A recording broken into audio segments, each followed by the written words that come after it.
Manager et nouveau président de Larsen, je reçois aujourd'hui Nicolas Coste. Bonjour à tous, c'est un grand plaisir de vous retrouver pour ce nouvel épisode de Vision d'Expert. Je suis Sébastien, l'hôte de ce podcast dont l'objectif est d'apprendre et de progresser au contact de ceux qui font l'ophtalmologie d'aujourd'hui et de demain. Ancien responsable de centre ophtalmologique dans le sud de la France, je suis désormais consultant.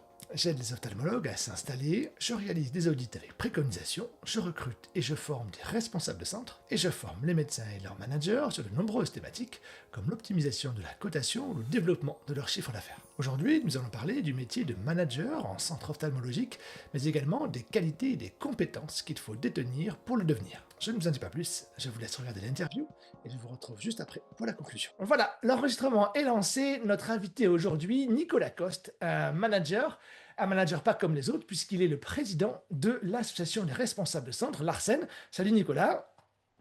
Oui, Sébastien. Alors, aujourd'hui, j'aimerais que l'on parle en détail, parce qu'on a déjà reçu évidemment tes prédécesseurs à ce poste-là. Les gens connaissent Larsen, mais l'objectif, c'est vraiment de rentrer dans le détail du poste de manager. Quelles sont les différentes composantes, les qualités à avoir pour être un bon manager. Et puis, donc, on en parlera au travers de ton parcours. Et puis également, on parlera de Larsen. Quels sont ses rôles pour cette communauté. Ça te va? Bien, parfait.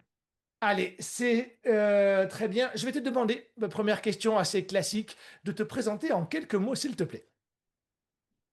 Écoute, moi, donc, je m'appelle Nicolas, j'ai 39 ans, bientôt la quarantaine, marié, trois enfants, euh, et en poste sur ce métier de manager de centre depuis un peu plus de 4 ans maintenant. Je sais pas si tu veux que je détaille mon parcours maintenant ou si c'est l'objet d'une autre question. Ouais, bien écoute, on va le voir. Quelles sont tes études en fait? Est-ce que tes études t'ont poussé vers ce type de job de management? Comment a commencé ta carrière surtout? Non, c'est plutôt un chemin me concernant. J'avais pas de projet professionnel précis en sortant du bac. Du coup, j'ai fait une fac de sport, j'ai fait STAPS. Et j'ai fait un master qui était spécialisé plutôt en événementiel et tourisme sur Grenoble, qui m'a amené à travailler en montagne, à travailler en agence événementielle. Et c'était vraiment à ce moment-là plutôt mon projet professionnel, sauf que c'est aussi le moment où je rencontre ma femme, où on a un projet de famille. Et dans ma tête, il y a une dissonance entre aller vers un projet professionnel qui va m'amener à travailler en soirée, en week-end, pendant les vacances, et avoir dans le même temps ce projet de dire, OK, si je veux faire des enfants et que j'ai envie de passer du temps avec mes enfants, il y a un moment donné, il y a un truc qui va pas, quoi.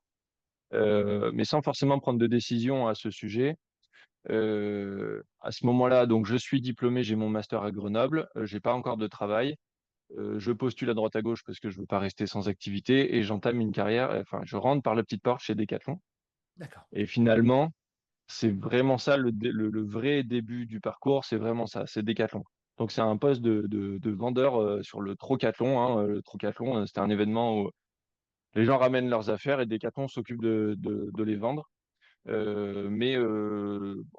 le magasin, le staff à l'époque me repère sur cet événement-là, me propose d'intégrer l'équipe sur du long terme et de l'intégrer en tant que responsable de rayon.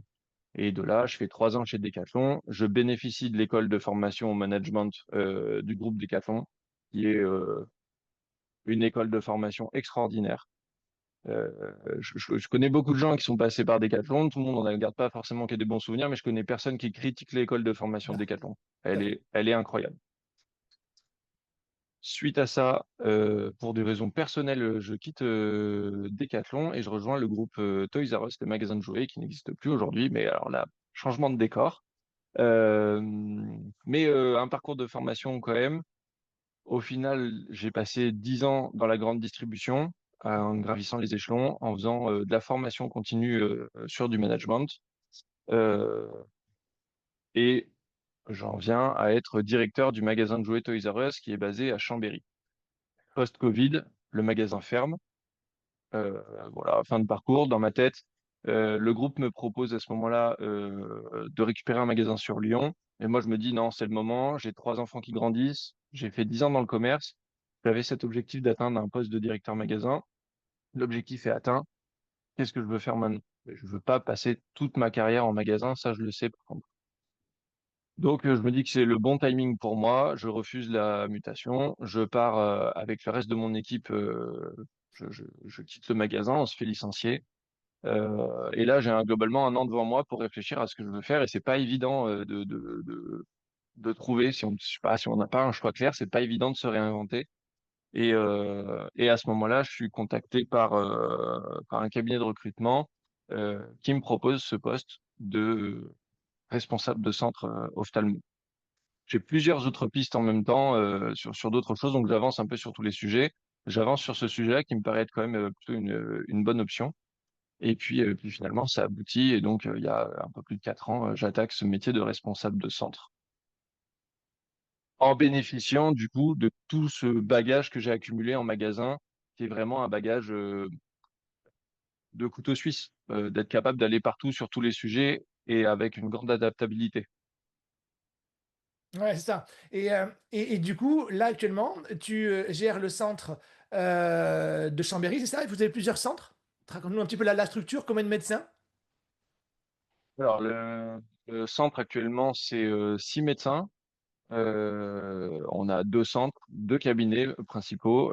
Enfin, sur Chambéry, sur Chalaiseau, l'agglomération est pas très grande, hein. Il y a que 15 minutes de route entre les deux cabinets, mais c'est placé stratégiquement sur l'agglo euh, pour desservir un peu tout le département et la région. Voilà.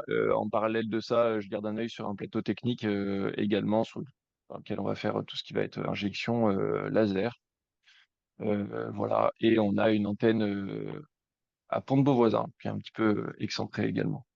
D'accord, très bien.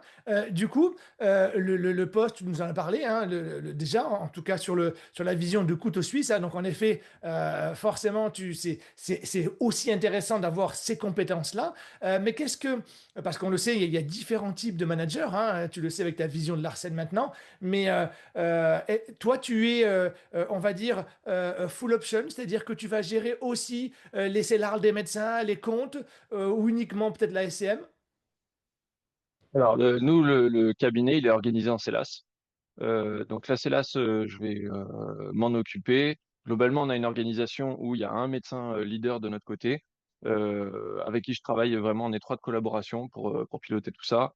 Donc on va regarder, entre autres, les finances, notamment.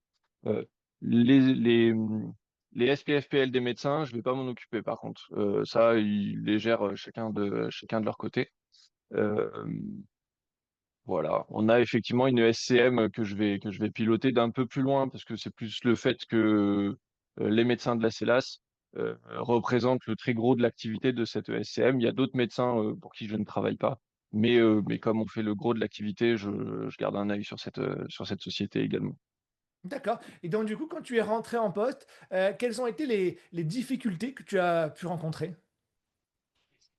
Je pense des difficultés qui ont été rencontrées par pas mal de mes homologues, dans le sens où tu es bien placé pour le savoir, on est sur un métier qui est encore jeune, hein, globalement, tu fais partie des précurseurs sur ce poste.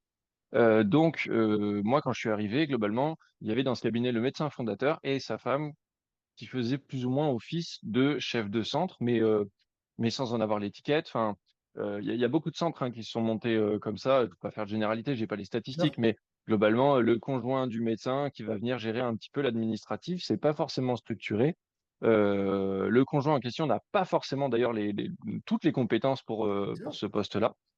Mais là, ce couple-là, fondateur partant en retraite, les médecins restants, une jeune équipe fraîchement montée à ce moment-là, décident de se structurer.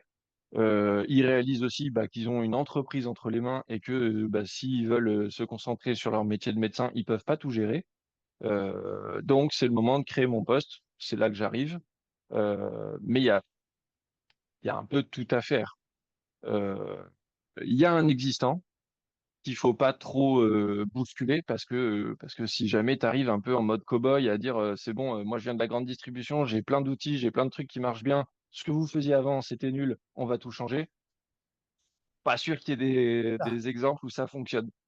Donc il faut réussir à arriver, analyser ce qui se passe, prendre en compte l'humain, c'est extrêmement important, hein.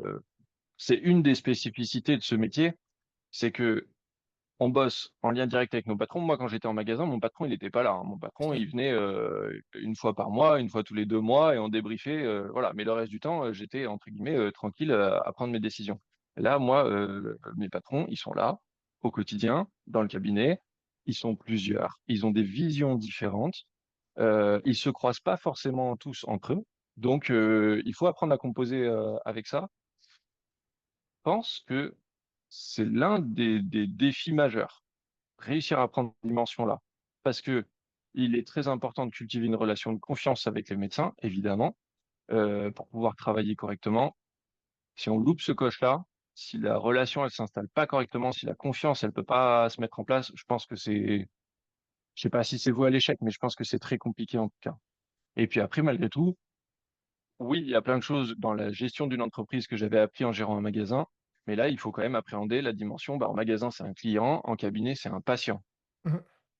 Toute la dimension médicale, il faut quand même l'appréhender un peu, acquérir un petit peu les compétences, comprendre bah, la secrétaire médicale, c'est quoi son métier, parce que si je dois l'animer dessus, bah, faut quand même que je sois, euh, qu'elle me considère comme référent sur le sujet, sinon je vois pas bien pourquoi elle écouterait ce que je lui demande. Idem sur le métier de l'assistante qui va faire la préconsultation. Donc, voilà, faut prendre son temps. Enfin, faut prendre son temps. Il faut prendre le temps de comprendre l'environnement dans lequel on arrive et pas vouloir être dans l'action trop vite au risque de louper, de se louper dans l'analyse et de prendre de mauvaises décisions. Faire une prise de recul au départ, être capable de faire quand même un petit audit en fait, et comprendre la big picture, et puis ensuite dire ok, où est-ce que je vais être efficace. Ça c'est pas évident parce que nous on est habitué à dire ok, moi si j'ai des vendeurs à manager, je dois être un bon vendeur pour pouvoir leur expliquer leur job. Là, c'est difficile parce que le logiciel n'est pas forcément simple, l'organisation est assez complexe, hein, les types de rendez-vous, etc. Donc c'est très compliqué de se dire, ok, moi je suis capable de prendre le poste de secrétaire et d'être meilleur que tout le monde. Ça c'est assez rare. Et donc du coup on doit se contenter de dire, oui, je connais son environnement, je connais ses difficultés pour en avoir discuté, mais par contre, je ne serai jamais au niveau d'une bonne secrétaire, ni, et encore plus peut-être au niveau d'une bonne orthoptiste, parce que ben, un brouillard, je ne vais pas passer un an à apprendre comment on fait, etc., etc. Donc du coup, c'est vrai que ça, c'est un peu la différence, je trouve, avec les métiers de la grande distribution. C'est qu'autant moi, que chez Lidl, un chef de magasin me prenait de haut, hop, je faisais une journée de manutention avec lui, il comprenait vite que, bon voilà, en fait, je pouvais être crédible. Là, c'est plus compliqué. Oui, complètement. Et en même temps, euh, encore une fois, je rejoins ce que je dis, il n'y a pas besoin d'être le meilleur, il y a besoin de comprendre, Bien sûr. de pouvoir se mettre à la place d'eux, et que quand tu vas manager ton équipe, l'équipe comprend que tu saisis ses enjeux. À partir de là, que tu sois pas le meilleur sur le poste, c'est pas grave. Bien sûr. On est d'accord. Donc, du coup, tu l'as dit, qualité évidemment numéro une, manager, hein, manager les équipes et différencier en plus, hein, puisque tu vas avoir des publics différents, qu'ils soient orthoptistes, optométristes, opticiens, secrétaires, assistants médicaux, etc. Donc, manager un petit peu tout ça. Euh, L'obtention du consensus entre les médecins pour avoir une décision au final, parce que c'est vrai que chacun n'a pas la même vision, on le voit, hein. Il y a des médecins qui sont plus âgés, qui donc du coup n'ont pas forcément envie d'investir, et des jeunes qui, eux, veulent investir au maximum parce qu'ils veulent développer leur structure. Et ça, c'est vraiment quelque chose qui est clé hein, dans la relation avec les médecins et dans l'avancée du centre. Est-ce que tu vois d'autres, en finance par exemple, est-ce que tu penses qu'il y a un minimum de niveau à avoir? Comment tu juges cette chose-là? Je pense qu'il faut avoir des compétences partout, à 360 degrés. Euh, Parce qu'encore une fois, oui, les médecins sont les patrons, mais ils n'ont pas les compétences pour ça. Alors, il y a dans certains cabinets, il y a des médecins qui ont vraiment l'âme d'entrepreneur, même si à mon avis, c'est moins la tendance aujourd'hui. C'est pour ça qu'on voit de plus en plus de médecins qui choisissent un statut salarié, hein. Mais il y a des médecins qui ont un statut entrepreneur et qui se passionnent pour ça et qui approfondissent tous les sujets. Mais globalement, le médecin, ce qu'il veut, c'est qu'il ait un cabinet qui soit fonctionnel, dans lequel il y ait globalement une bonne ambiance et que tout tourne. Et pour que tout tourne, il faut être capable d'aller effectivement sur tous les sujets. Il faut réfléchir effectivement, comme tu le dis, à la finance. Il faut comprendre un petit peu ce que c'est un, merde, un compte d'exploitation, pardon. Faut comprendre que en fait, c'est bien beau d'avoir du chiffre d'affaires, mais si tu as des charges qui explosent et que le bas de page il est pas bon, ça sert à rien d'avoir un gros chiffre d'affaires. Donc il faut avoir des calculs de rentabilité. Il faut comprendre un petit peu comment tout ça, ça fonctionne. Il faut comprendre, animer les prestataires. Ça, moi, alors pour le coup, ça c'est une différence. Quand j'étais en magasin, j'avais mes services support qui géraient tout ça. Moi, éventuellement, je gérais l'accueil du prestataire, mais je m'en occupais pas. Je négociais pas les contrats avec eux. Je m'occupais pas de leur sérieux. Enfin, bref, ça, il y a. Alors ça s'apprend.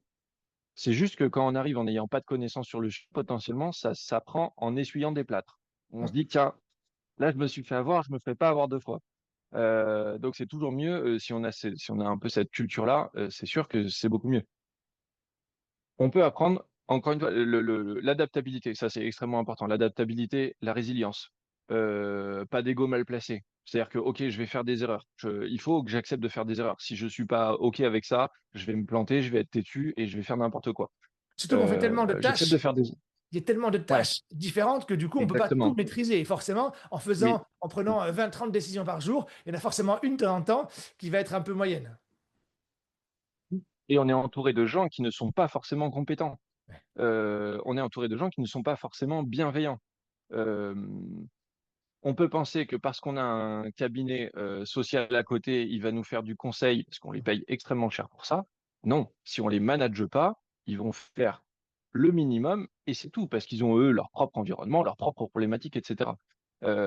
Donc voilà, donc on doit devenir.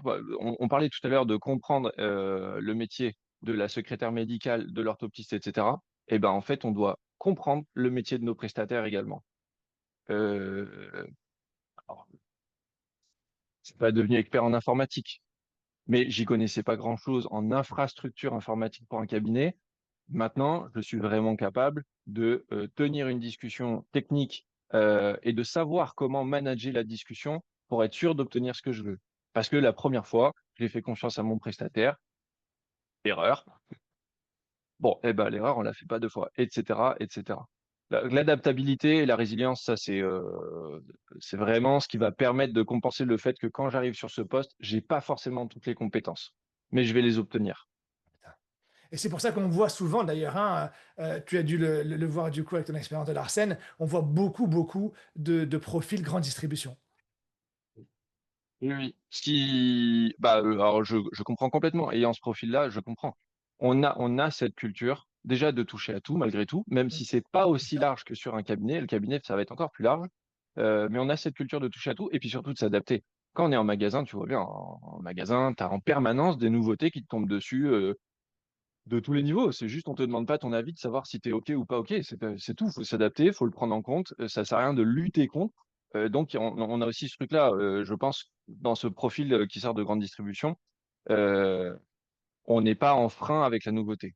C'est ça. On sait qu'on doit faire avec. Donc c'est pas un sujet par rapport à d'autres profils qui seront peut-être un peu plus conservateurs de ce point de vue-là. Mais pour ce métier de chef de centre, il existe vraiment euh, plein de profils différents.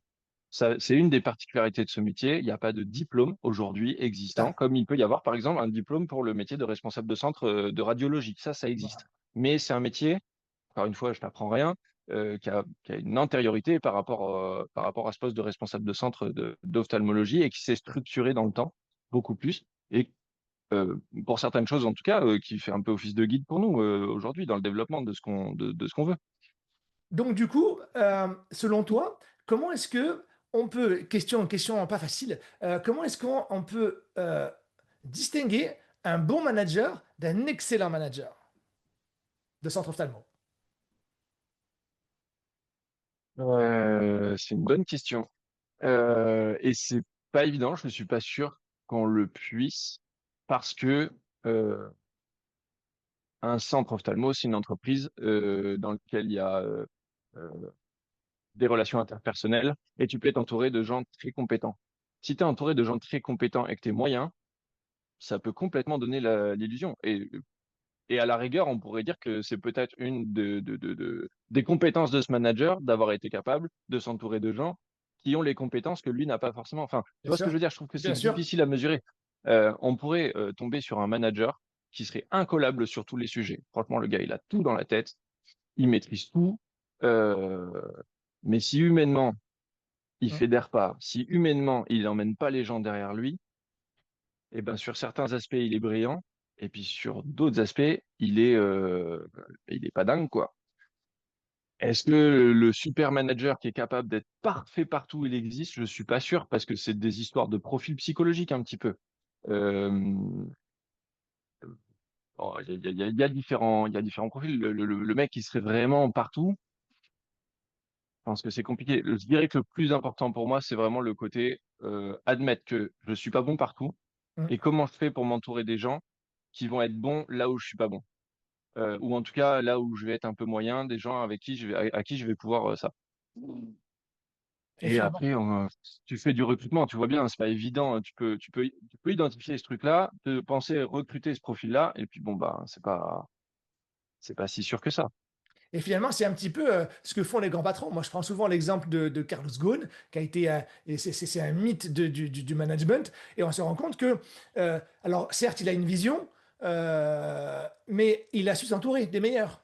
Et si son action a été si flamboyante, c'est parce qu'il a été capable de fédérer des équipes d'excellents managers, chacun dans leur domaine, qui ont pu faire avancer tout ça. Parce que tout seul, de toute façon, on ne fait pas grand-chose. Exactement. Le, Dans le management, une des bases, c'est de dire que tu dois pas centraliser toutes les compétences. Globalement, tu seras un bon manager si quand t'es pas là, ça tourne. C'est ça, bien sûr. Si tout le monde sait ce qu'il a à faire, si tout le monde est formé sur son poste, si tout le monde est compétent, si tout le monde est capable de prendre des décisions. Ça, enfin, en ce qui me concerne, je pense que n'importe qui va s'épanouir sur son poste si on lui propose de prendre des décisions à sa hauteur, en fonction de son poste, en fonction de ses responsabilités, bien évidemment. Mais si on fait de tout le monde de simples exécutants qui ne réfléchissent pas, qui n'ont pas de sens dans ce qu'ils font, bah oui, alors effectivement, le jour où le manager il est plus là, il y a plus d'ordres qui sont donnés et il n'y a plus rien qui tourne. Donc oui, oui, je te rejoins. De toute façon, c'est très large, mais les entreprises qui vont bien tourner sont des entreprises qui sont bien staffées. Un homme seul ne fait rien. Et de ce point de vue-là, j'ai toujours été surpris dans les entreprises quand j'ai vu des PDG être nommés, par exemple, et que les mecs, ils arrivaient tout seuls. C'est un truc que j'ai Mm. jamais compris. Mm. Pour moi, le gars, il arrive avec son équipe. Ouais. Euh, voilà. Donc nous, en cabinet, évidemment, on n'arrive pas avec notre équipe, C'est un peu compliqué, ouais, mais on l'a créé en tout cas. On l'a créé puisque c'est vrai mais on que l'a créé, bien sûr. quand on arrive à un certain niveau, tu le rencontreras sûrement, ou peut-être que tu le fais déjà. On ne peut pas faire les plannings et en même temps aller chercher un nouveau cabinet secondaire, recruter de nouveaux médecins, etc. Au bout d'un moment, il y a des tâches que l'on doit confier. Et surtout, moi, je me souviens que quand je confiais le planning, au bout de 3 ans d'activité, ben, la personne qui faisait les plannings les faisait mieux que moi. Parce que elle était une ancienne secrétaire et que donc du coup elle connaissait exactement les exigences du poste, elle savait effectivement qui avait la compétence pour travailler plutôt avec tel médecin parce qu'il avait une activité de tel type. Donc du coup on se rend compte que en déléguant, eh ben, finalement on est encore meilleur en fait. La structure en elle-même est encore meilleure. Et ton talent à ce moment-là, il est d'identifier la bonne personne pour le faire. La secrétaire qui va avoir du recul sur l'activité, l'expertise évidemment, l'honnêteté intellectuelle de ne pas faire un planning qui l'arrange elle. Et voilà. Et ton talent de manager, il est là, et pas dans le fait de savoir bien faire un planning. Ah, c'est ça. Et d'ailleurs, il y avait une question qu'on m'avait posée à l'époque, quand j'avais commencé à exercer ce métier. C'était une question un petit peu piège. Donc, du coup, je vais te la poser pour voir un petit peu ce que tu en penses. C'est que, on le sait, dans la grande distribution, on a toujours le poste du dessus. Tu vois, on est manager, on va pouvoir passer chef de magasin, et puis chef de magasin, pourquoi pas responsable régional, etc., etc. Au niveau d'un poste de manager, de centre ophtalmo, comment tu vois la suite? Parce que tu es jeune. Euh, Est-ce que tu te vois passer ouais. toute ta vie sur ce genre de structure, même si la structure peut s'étoffer, évidemment? Qu'est-ce que tu penses de ça?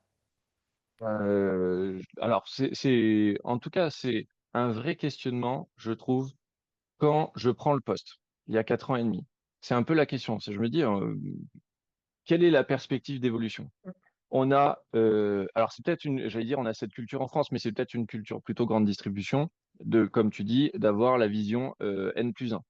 Ce qui est, à mon sens, un peu une bêtise.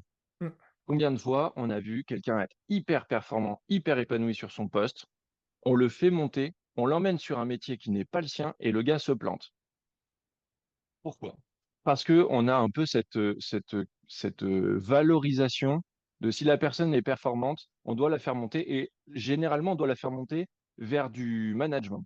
Ouais. Euh, Voilà. Bon, la personne, si elle est très bonne technicienne, si elle est très bonne vendeuse, si elle est très bonne secrétaire, ça ne veut pas dire qu'elle sera bonne manager. Ça n'a pas de sens. Donc ça, c'est juste pour le côté un peu théorique de cette approche. Euh, Moi, ce que je me dis aujourd'hui, avec un peu de recul sur mon métier, c'est que mes fonctions ont énormément évolué depuis ma prise de poste. C'est beaucoup plus large. On a cette agilité, on va dire, dans une entreprise de cette taille. On n'a pas la lourdeur d'une très grosse entreprise qui aura une inertie de dingue. Je veux dire, Amazon, aujourd'hui, tu veux amorcer le changement chez Amazon. Alors, je doute pas qu'ils seront capables de le faire, mais le temps de l'impulser partout, ça va y aller. Une entreprise de notre taille, on veut amorcer le changement, on peut le faire assez facilement. Enfin, faut le faire correctement. Je dis, non, c'est pas que c'est facile, mais on peut avoir l'agilité de le faire.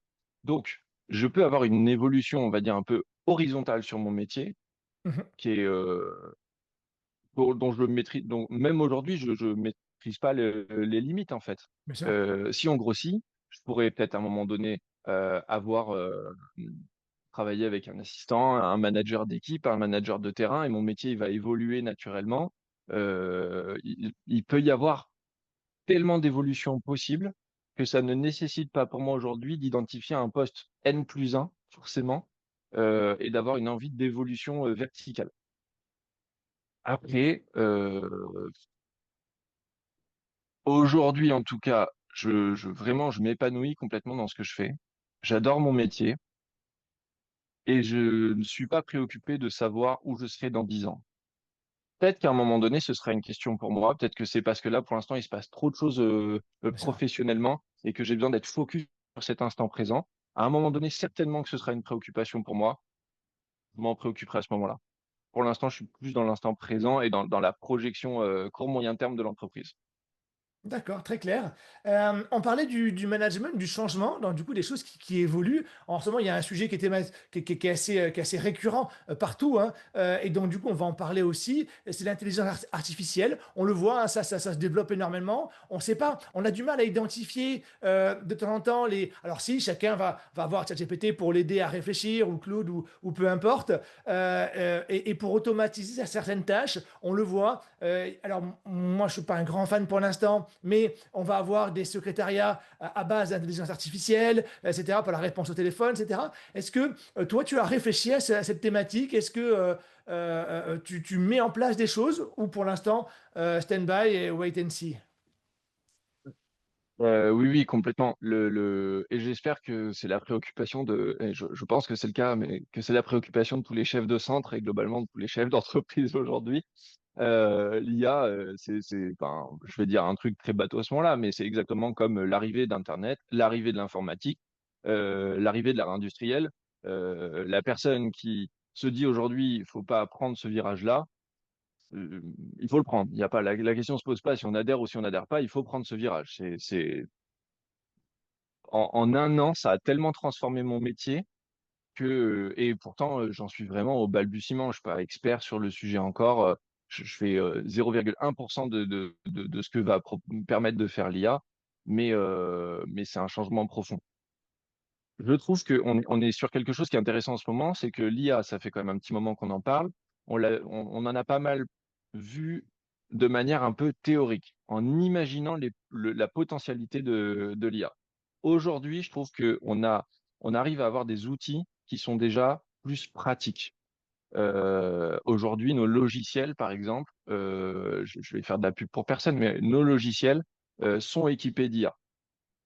Là où avant, je travaillais moi-même, je machinais tout seul sur le fond, sur la forme. Aujourd'hui, je suis en permanente communication avec l'IA. Et ça démultiplie ce que je peux faire. Euh, Ça, c'est vraiment juste, on va dire, là, sur un côté un peu bureautique, mais même pour tout ce qui va être élaboration de projet. Enfin, euh, il y a vraiment énormément de choses qui peuvent être faites. Il y a déjà des choses qui peuvent être mises en place. Euh, voilà. Donc, on essaye vraiment d'avoir une vision. En plus, en tant que responsable de centre, on doit être là en veille un peu prospective. Donc, c'est hyper important pour nous d'être à l'affût de ça pour dire aux médecins, hey, il y a ça qui existe. Il faut qu'on prenne ce truc-là parce que ça va nous aider au quotidien. Les médecins, ils vont pas forcément avoir cette veille-là. Ça va pas tomber du ciel, quoi. Ah, Pour revenir un peu sur le secrétariat,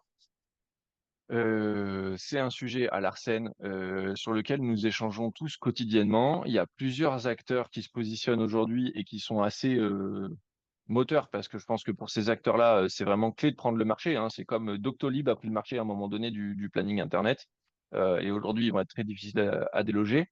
Bah, c'est un peu pareil pour ce métier de secrétariat avec l'IA. Moi, pour l'instant, c'est vraiment ma conviction personnelle. Là, pour l'instant, ouais, je parle au nom de Nicolas Coste et pas au nom de l'Arsène. De toute façon, je parle pas au nom de l'Arsène. Euh, pour moi, c'est pas prêt. Voilà, c'est ma vision.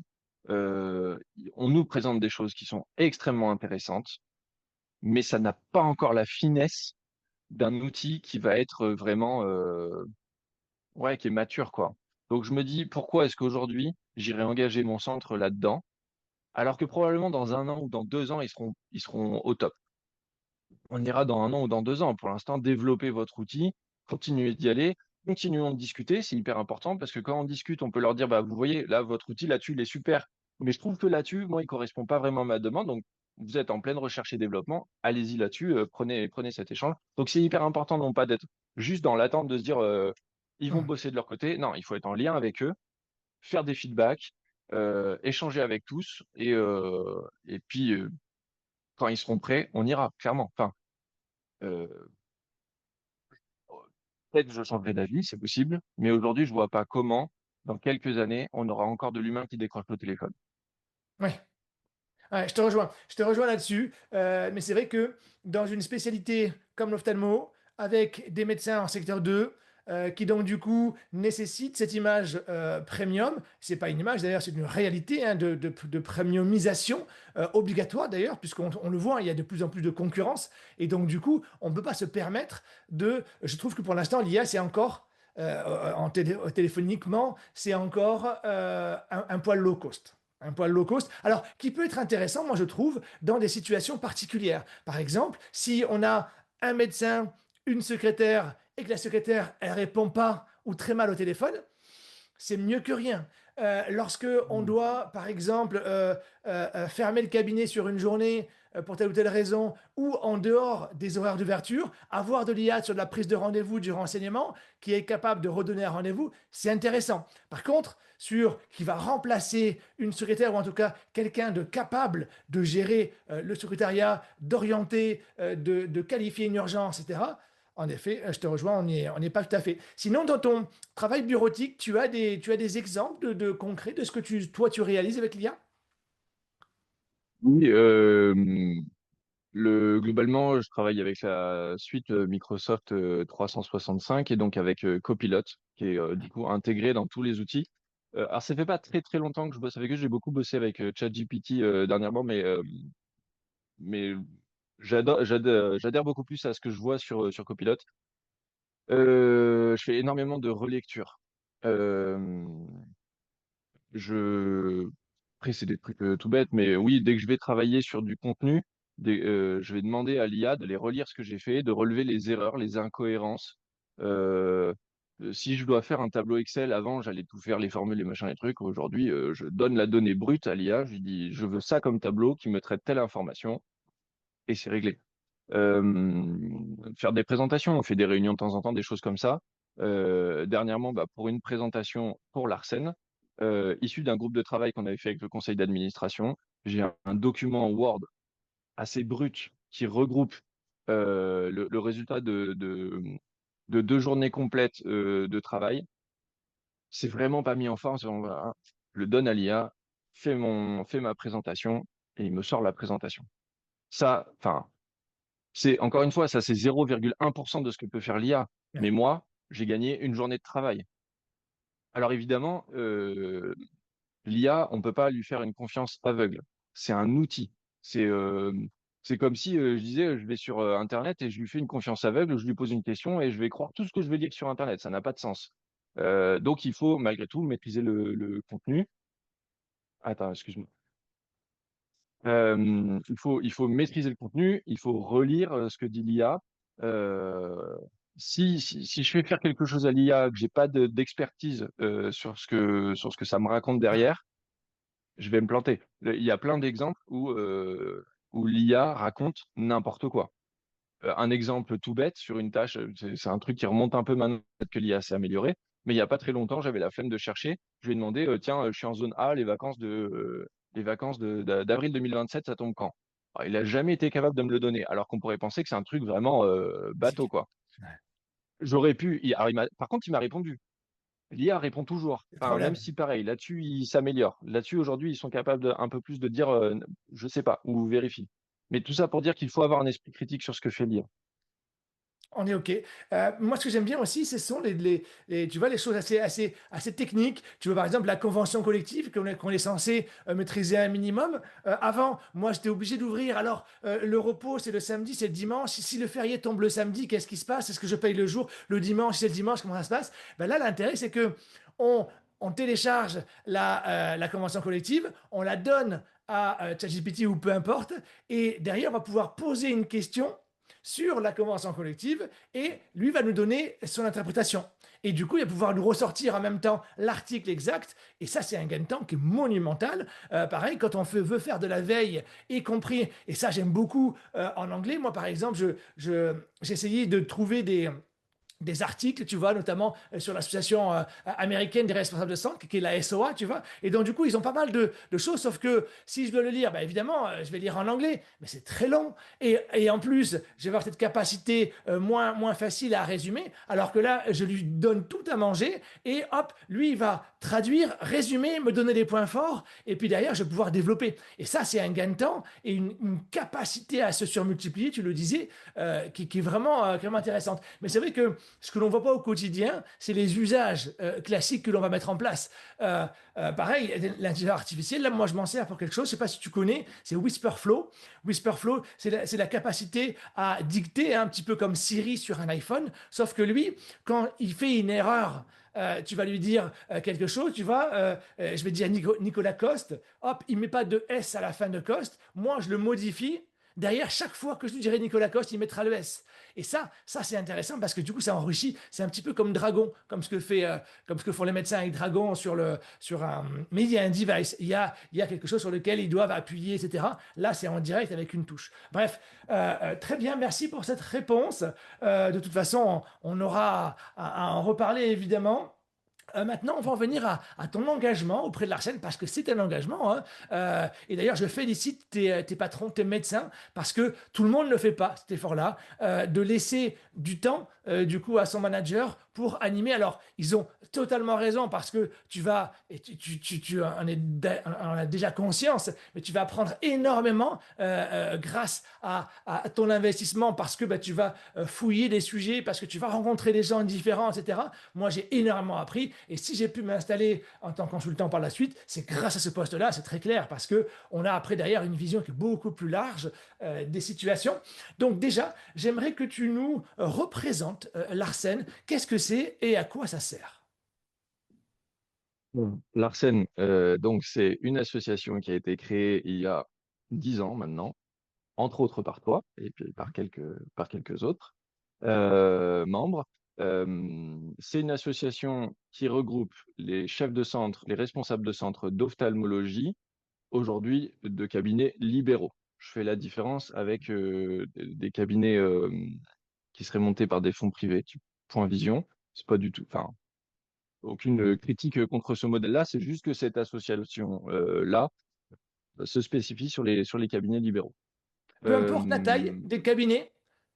Peu importe la taille des cabinets, c'est-à-dire qu'on a des cabinets, on a des responsables de centre aujourd'hui qui ont un médecin et on a des responsables de centre qui ont 25, 30 et jusqu'à 50 médecins si on parle du COF. Alors, il y a un peu une exception aujourd'hui, mais c'est juste pour dire que on a du coup une grosse hétérogénéité des formats de cabinets. L'association, quand elle a été créée il y a 10 ans, tu me corriges si je me trompe, mais elle a été construite, alors oui, pour mutualiser les savoirs des responsables de centre qui sont des postes un peu isolés dans leur cabinet, Mais en plus de ça, pour promouvoir le poste, pour être capable de discuter avec les médecins, il y a voilà, quelques médecins qui s'associent, qui vont monter leur cabinet. Regardez, ce métier de responsable de centre, il est là, il sert à ça, etc. Aujourd'hui, l'ARSEN n'a plus vraiment cette vocation-là parce que le poste de responsable de centre, il est installé dans le paysage, il est institutionnalisé. Il y a encore des choses à faire, à développer, notamment il y a une vraie réflexion sur le fait de créer une formation diplômante pour ce poste-là, par exemple. Euh, mais n'importe quel ophtalmo qui s'installe sait que ce métier existe, sait que c'est une possibilité. Et c'est d'ailleurs bien ce qu'on voit, puisqu'on a de plus en plus de responsables de centre qui existent pour un seul médecin. Euh, à la base, c'est arrivé parce que plusieurs médecins se regroupaient, ils avaient des locaux, ils avaient des équipes, ça devenait une petite entreprise. Euh, voilà. Euh, donc, l'ARSEN aujourd'hui a pour vocation de rassembler les directeurs de centre, de faire en sorte qu'ils se sentent quelque part moins seuls dans leur cabinet, mais surtout, eh ben, on est 110 adhérents hein, aujourd'hui. Euh, ben, c'est 110 personnes avec des compétences, avec des savoirs, avec de l'expérience au quotidien. Et si on mutualise tout, alors on obtient une super intelligence. Et évidemment, on va obtenir des choses de un tel chef de centre avance sur tel projet, tel programme, telle réflexion, il peut la partager, on en bénéficie tous, on va venir alimenter, les gens qui vont s'emparer du sujet vont venir alimenter également cette réflexion-là, on va être plusieurs à y réfléchir, donc notamment il y a énormément d'interactions actuellement sur l'IA, mais sur tous les sujets du quotidien. Et donc, l'objectif vraiment en amenant à faire se réunir tous ces responsables de centre, c'est d'augmenter la performance globale de tout le monde. C'est de faire en sorte que on puisse tous revenir ensuite dans nos centres avec plus d'informations, plus d'expérience, plus de compétences. Et donc, on en fait bénéficier à ce moment-là les médecins qui nous ont libéré du temps pour qu'on puisse y aller. Oui, il y a énormément de sujets dans ma vie quotidienne, énormément de réflexions proviennent de l'Arsène. Si j'étais resté tout seul dans mon cabinet, peut-être que j'aurais fini par tomber sur ces sujets-là, mais ça aurait probablement mis beaucoup plus de temps. Là, aujourd'hui, il y a des fois où c'est moi qui vais démarcher des prestataires parce que j'ai entendu qu'il se passait ça dans tel centre, j'ai trouvé ça hyper intéressant. On va sur le sujet.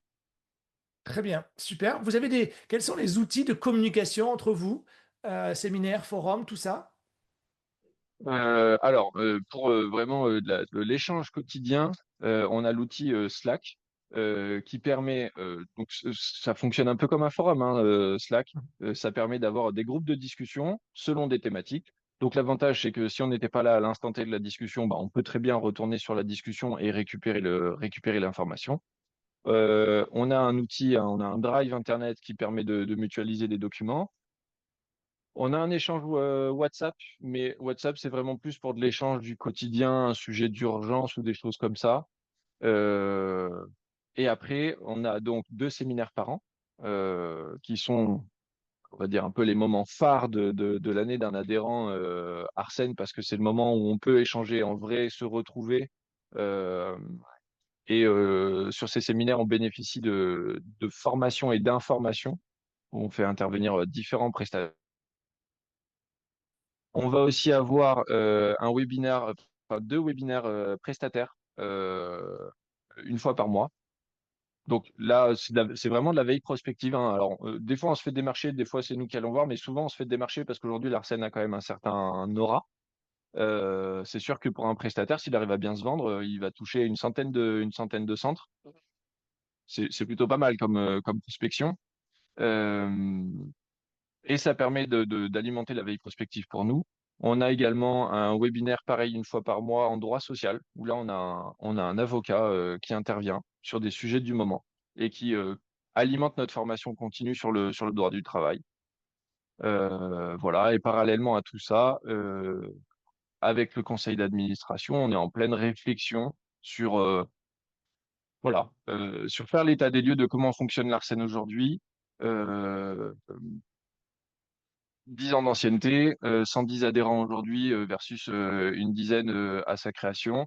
Où est-ce qu'on en est? On se remet en question. Qu'est-ce qu'on peut développer? Comment on peut faire en sorte que ces 110 adhérents soient encore plus performants et productifs tous ensemble que ce qu'ils ne sont aujourd'hui? Ça, c'est un travail qui est vraiment en cours et puis on verra où ça nous mène. D'accord. Tu as une idée euh, sur quel est l'avenir de la direction vers... Parce qu'on le sait, si on fait une petite comparaison, par exemple, avec ce que je disais, l'ASOA, hein, qui est l'association américaine, eux, ils sont 1700. Alors, c'est d'autres systèmes parce que ils sont souvent deux à l'association parce que eux, ils fonctionnent un peu à l'américaine justement avec un CEO, donc du coup le directeur, le manager, et souvent le CFO, donc du coup le directeur financier qui est vraiment très très technique là-dessus. Euh, est-ce que tu vois une... alors, tu l'as dit, hein, il y a de plus en plus de médecins, même au démarrage, qui sont seuls, qui prennent des managers, parce qu'en fait, c'est l'œuf ou la poule. Hein. Soit tu attends 10 ans de trouver trois associés, ou alors bah, tu commences et ton manager va t'aider à trouver des associés et tu auras un argument supplémentaire pour le trouver. Donc ça, en effet, tu as une idée de la vision de ce qui manque. Alors, euh, j'ai des idées, mais aujourd'hui, je te dirais que j'ai pas de conviction particulière. Ça fait partie d'un groupe de travail, d'un sujet qu'on a prévu d'aborder. Aujourd'hui, par exemple, je ne suis pas capable de te dire il y a combien de cabinets libéraux en France. C'est quoi le potentiel de développement de l'association? OK, on est passé de 10 à 110, mais aujourd'hui, si on occupe tout le territoire français, c'est quoi? C'est 200 adhérents, c'est 500 adhérents? Tu vois ce que je veux dire? Et ça change tout, parce que bah, ça change les ressources de l'association, ça change le nombre de personnes à adhérer, à mettre en mouvement au sein de cette association. Donc il y a une question interne qui existe depuis un peu toujours, hein, de savoir jusqu'à quel point on va rémunérer les dirigeants enfin les dirigeants, on va rémunérer des gens qui s'investissent au sein de l'association ou pas. Est-ce qu'on salarie? C'est-à-dire que aujourd'hui, le membre du conseil d'administration, on est tous bénévoles, hein, c'est une association. Donc on prend sur notre temps pour travailler pour l'association. Demain, il est évident que si on salarie quelqu'un, ben, on a quelqu'un qui va passer tout son temps salarié sur l'association et qui va être capable de mener bien d'autres choses. Et je rejoins sur la question, c'est qu'est-ce qu'on veut faire? Un serpent de mer de l'association, c'est est-ce que l'ARSEN est un organisme de formation ou pas? Le côté, c'est un peu, tiens, je suis médecin, j'engage un chef de centre, je vais l'envoyer à l'ARSEN, ils vont lui apprendre le métier. Aujourd'hui, non, c'est pas le cas. C'est pas vrai. L'ARSEN fait pas ça. Euh, on va oui, on va accompagner, on va pouvoir répondre aux questions, mais le cas où on nous dit, tenez, voilà, quelqu'un de nouveau, il connaît pas le métier, apprenez-le lui, non, ça on fait pas. Est-ce que demain on le fait? Enfin, si à un moment donné, j'avais un exemple là-dessus d'une entreprise américaine, je sais plus le nom. Le chef d'entreprise, donc il a des magasins et il réalise que régulièrement les gens viennent le voir en lui disant, on veut acheter des pneus. Le gars vendait pas de pneus. Bon, bah, il a dit, en fait, les gens s'attendent à ce que je vende des pneus, je vais vendre des pneus. Et puis, il est devenu, je vais dire n'importe quoi, mais très bon vendeur de pneus. Donc, tout ça pour dire que si à un moment donné, beaucoup de médecins engagent des chefs de centre et se disent, je vais l'envoyer à l'Arsène pour former mon chef de centre, on a un besoin qui est identifié. Maintenant, l'état actuel des choses, clairement, on ne peut pas le faire. Ça nécessite, si on veut le faire, de profondes modifications de l'association, parce que c'est une responsabilité qui est quand même vachement importante. On ne peut pas juste dire, tiens, on va faire de la formation, ça va être sympa. Mais on a un besoin, a priori, clairement identifié là-dessus. Donc, pourquoi pas? Là, tout ce que je peux te dire sur ce sujet-là, c'est qu'aujourd'hui, on a prévu de travailler sur ce sujet, d'essayer de visualiser, OK, l'Arsène en 2036, par exemple, dans 10 ans, qu'est-ce que ça doit être? Et quelles actions on met en place pour y arriver, pour prendre cette direction-là? Quelles sont les étapes, etc. D'accord. C'est vrai que c'est des sujets qui sont compliqués parce que c'est vrai que la formation, c'est un parti pris. Et on le sait, au sein des 110 chefs de centre, il y a 110 façons de manager. Et donc, du coup, si tu demandes à Déborah au COF comment elle fait ou à Marion au centre comment elle fait, et par rapport à ta pratique, vous n'avez pas la même. Donc, comment vous vous mettez d'accord sur une thématique, comment on traite ces types de choses, etc. C'est assez Métier compliqué. de responsable de centre, quand tu as 3 médecins ou quand on a 25, c'est pas le même métier. C'est ça. Donc, c'est ça pour dire qu'il y a pas forcément de limite à ce qu'on peut faire. C'est juste, je sais pas comment dire, c'est pas juste avoir une idée, suivre l'idée sans rien Ouais, piloter. Il faut bien sûr. piloter, Bien faut sûr. prévoir la Là, vision et la piloter. et surtout que sur la formation, il y a quelque chose qui est très important. quand moi je recrute un manager, moi j'inclus la formation dans le package parce qu'il me semble en effet, tu as raison, que c'est extrêmement important de ne pas trouver quelqu'un qui en effet peut paraître intéressant pour le poste et derrière ne pas lui donner les clés. Donc, du coup, c'est comment pendant une journée en visio, je donne les clés, je donne ma façon de bosser, je donne, tu vois, les bonnes adresses, comment on contacte Larsen, etc., etc. Et ça, souvent, ça nécessite quand même une compétence d'être capable de dire, OK, lui, il a tel type de compétences déjà acquises, il a un passé, et en fonction de ça, et en fonction de la vision que j'ai du client, parce que évidemment, l'ophtalmo, il y a des ophtalmos qui vont dire, OK, moi, c'est pas compliqué, il arrive, je lui donne tout, et il se débrouille, hein, parce que moi, je ne veux plus entendre parler administratif. Et là, tu vas dire, non, mais moi, je suis très intéressé, donc du coup, on va le faire ça en binôme, etc. Et ça, la formation, du coup, est complètement différente. Parce qu'il y a des médecins à qui je vais demander, OK, est-ce que vous allez laisser, qui va faire les virements de salaire? Et souvent, quand ils sont en CELARL, ben, eux ont un virement de salaire. Et je sais qu'il y en a pour certains, quand je leur dis, ben, c'est au manager de faire votre virement de salaire. Ah bon? Mais du coup, elle va savoir combien je gagne. Ben oui, en réalité, tout le monde sait combien vous gagnez. Même la secrétaire. Il suffit qu'elle multiplie par à peu près 17 votre chiffre d'affaires du jour et elle le sait, quoi. Donc, c'est assez rigolo. Très bien. Donc, du coup, une belle évolution de l'Arsène à venir. Super. Si on sort un petit peu de tout ça, et que, parce qu'on se dirige vers la fin de cette interview, quel conseil tu donnerais à quelqu'un, parce que ça peut m'arriver d'avoir des appels comme ça, où on me dit, ben, j'aimerais devenir manager de centre ophtalmo. Comment je peux faire? Est-ce qu'il y a un process pour y arriver? Euh, alors, ça peut être envoyé vers moi, par exemple, ou vers des chefs de centre que tu connais déjà. Moi, ça m'arrive d'avoir ces échanges-là. Il y a pas très longtemps, j'ai été contacté par quelqu'un sur LinkedIn qui était vraiment dans ce questionnement-là. Donc, j'ai pris, voilà, pour le coup, sur mon temps perso pour répondre à ces questions. Elle est effectivement pas très simple, cette question, parce que comme il n'y a pas de formation certifiante dessus, je pense que, pour moi en tout cas, quand on me pose cette question, mon approche est de bien expliquer quel est mon métier, que les gens comprennent ce que c'est. Je me souviens, enfin, et dans le recrutement, c'est toujours de toute façon une question qui se pose, hein, c'est aux candidats, comment vous visualisez ce métier? Puis on se rend compte que des fois, ils ont une vision totalement fantasmée du métier.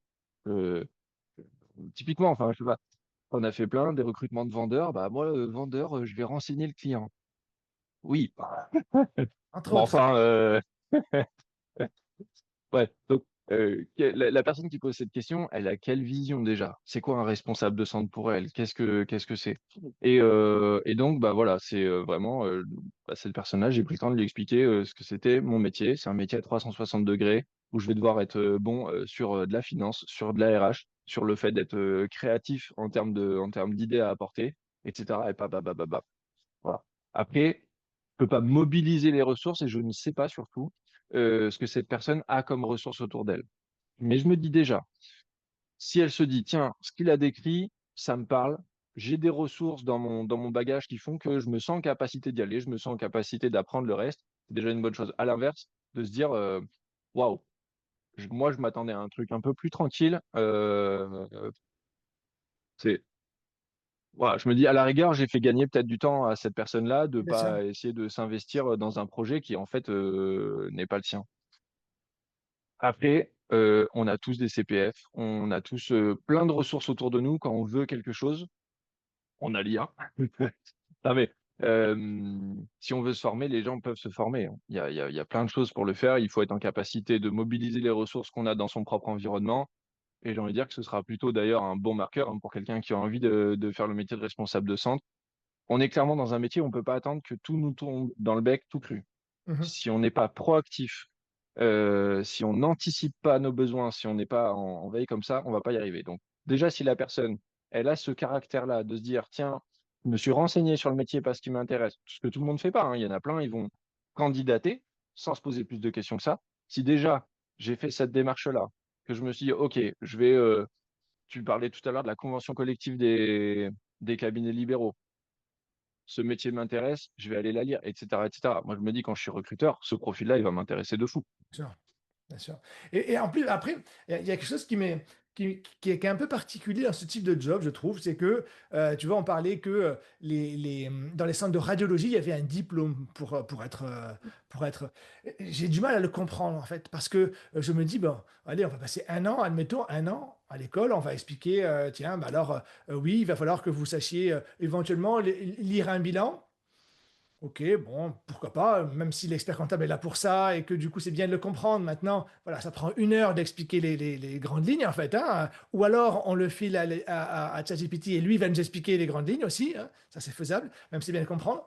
Mais je trouve que c'est un métier, entre guillemets, c'est un métier de vieux, le métier de manager. C'est-à-dire que si on n'a pas eu avant toutes les galères de manager, Mm. on n'a pas été, on a formé, on a recruté quelqu'un, formé quelqu'un, on s'est vautré, on a dû faire la machine arrière et donc du coup dérecruter cette personne-là.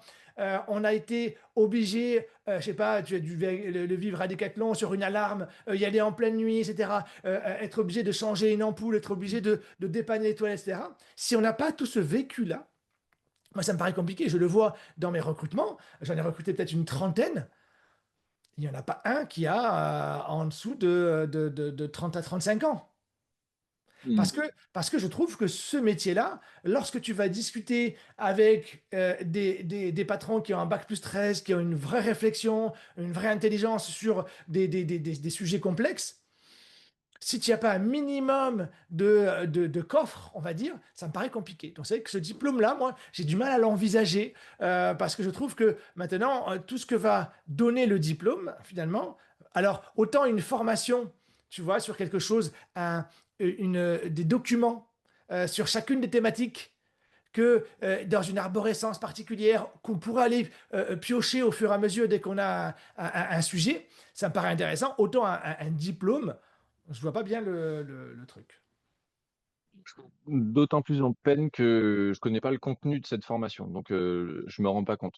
Ce que je me dis, c'est que là, par exemple, on travaille notamment avec Déborah sur essayer d'élaborer un document qui permettrait de schématiser l'écosystème de la santé en France, et plutôt spécialisé ophtalmologie.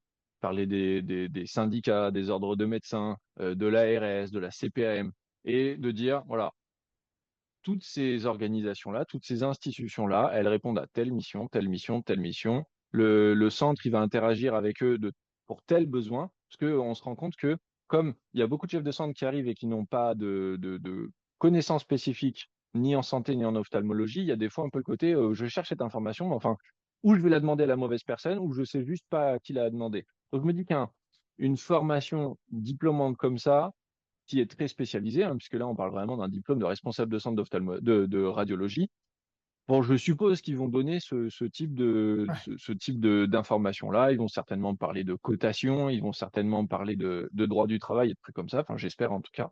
Mhm. Mais je te rejoins assez sur le fait que arriver avec de l'expérience, arriver avec un bagage, quand on voit le niveau qu'on nous demande, c'est pas, enfin, je sais pas comment dire, c'est pas une histoire de manque d'humilité. C'est juste qu'à un moment donné, on peut pas arriver, prétendre gérer une entreprise en ayant juste eu de la théorie quelque part. C'est ça. Cela étant dit, on a des exemples, on a des contre-exemples de ça. La PDG de Leroy Merlin, je veux pas, je maîtrise Ouais, pas c'est sur le bout vrai. des doigts, mais pour Mhm. moi, c'est une femme, elle est arrivée, je crois qu'elle est PDG, elle a 27 ans, un truc comme Ouais. ça. Elle a, elle a fait un bout de parcours, mais là où on pourrait dire, en suivant ton raisonnement, bah, attends, PDG de Leroy Merlin, excuse-moi, si t'as pas 10, 15, 20 ans de boîte derrière toi, et a priori, elle fait un travail plus que très bon, cette personne-là. Ça m'est arrivé de croiser, alors, j'en ferai pas une généralité, c'est plutôt des trajectoires d'exception. Mhm. Mais j'ai croisé des gens dans toutes les entreprises dans lesquelles j'ai travaillé qui étaient capables d'atteindre des postes très vite. Ils avaient, je pense, un truc en eux, euh, une perception plus fine, ou alors ils sont vraiment taillés, ils sont tellement taillés pour ces postes-là que c'est pas grave s'ils n'ont pas ce recul, s'ils n'ont pas cette expérience. Maintenant, encore une fois, je pense qu'on est plus sur l'exception que sur la règle. Et donc, je te rejoins sur le côté majoritairement. Moi, je me dis là, prends un centre un peu comme le mien. et tu as quelqu'un qui sort de l'école, je sais pas. Enfin, Ça paraît peut-être. compliqué. Ça Mais paraît je compliqué. comprends qu'en termes de recrutement, on sera un peu plus sécurisé en se disant, bon, tiens, là, c'est quelqu'un, il a déjà son expérience en management, ça va être un peu plus facile.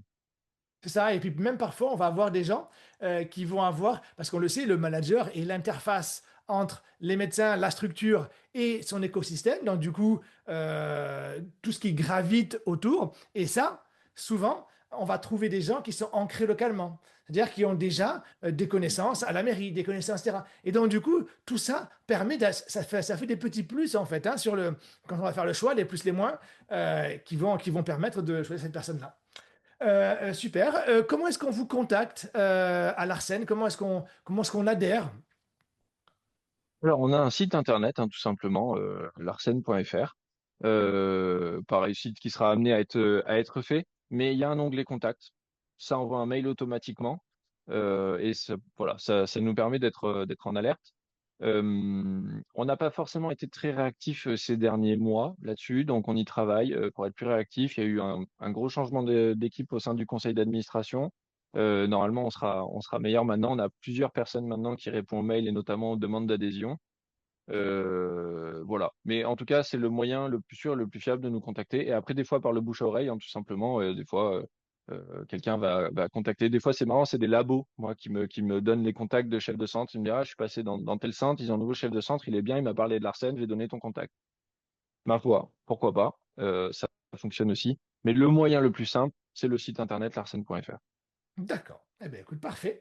Très bonne conclusion. Merci Nicolas. Je te souhaite bonne route pour ton centre et pour tes fonctions de président, l'évolution de l'Arsène, évidemment. Je reviendrai vers toi pour voir un petit peu ce qui a évolué, peut-être d'ici une petite année.